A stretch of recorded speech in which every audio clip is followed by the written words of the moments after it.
Engaging Life where life matters. Silana nabazalwane be-ICG nabe-CGM, where they were celebrating Ubu Youth, where they were worshipping uNkulunkulu ngobubandla babo. Pastor Musa Kambata, go to YouTube channel Mozan Music, like, subscribe.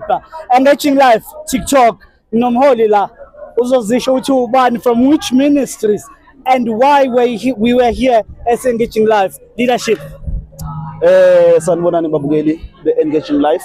Ukhulumayo uPastor uThembi Nkosi kaKhumalo.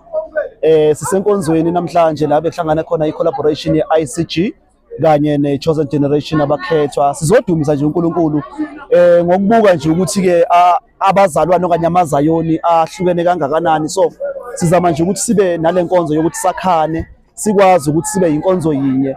Nanoma kuthiwa sihlangana eindaweni kuphi ungathola ukuthi abagcoke mhlambe ijoin ethizeni bathola bebodwa nabajoin ethizeni bathola bebodwa, but now sifuna ukuthi akubonakala ukuthi simzimba munye sibandla linye. So yiloko nje kusilethile ukuthi enyangeni yabantu abasha ke sicale nje with that power, with that bang yokuthi sikwazi ukuthi sisikhulise umuntu omusha ngaphambi ukuthi mhlambe sithi siya einkonzweni la esikhonza khona sisenzele ama youth convention, but sibe sazi ukuthi sesihlangene mhlambe eSoweto i-aim noma injongo isekutheni at the end of the day ayikhule lento ingaphelele ekutheni yenziwe mhlambe amabandla amabili, kodwa ke sifisa ukuthi akuhlangane nje uzayoni wonke njengoba uzayoni eyinto cishe eyodwa nje asithi eSoweto. Wow. Amen. Mholi uqedile 50 years, we are marking 50 years of Youth 16, they were fighting for youth in 1976. What can you say in your message looking back youth 50 years back 76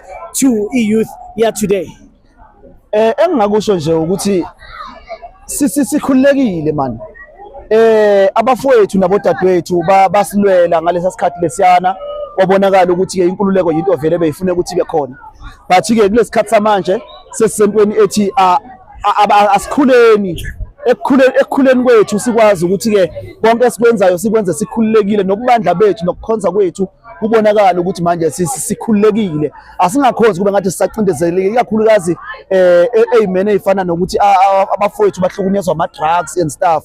Lezo zinto lezo izinto esiyilwisayo ukuthi at least akumane sikulwise ukwazi ukuthi kuphele, so that sizokwazi ukukhonza kube mnandi ngoba sesikhululekile manje akusafani naseqaleni. Wow, sesikhululekile manje akusafani naseqaleni. TikTok Engaging Life, YouTube channel Mozan Music, Siyabonga leadership, and keep on supporting your music, Mozan Music, and keep on supporting Engaging Life with TikTok.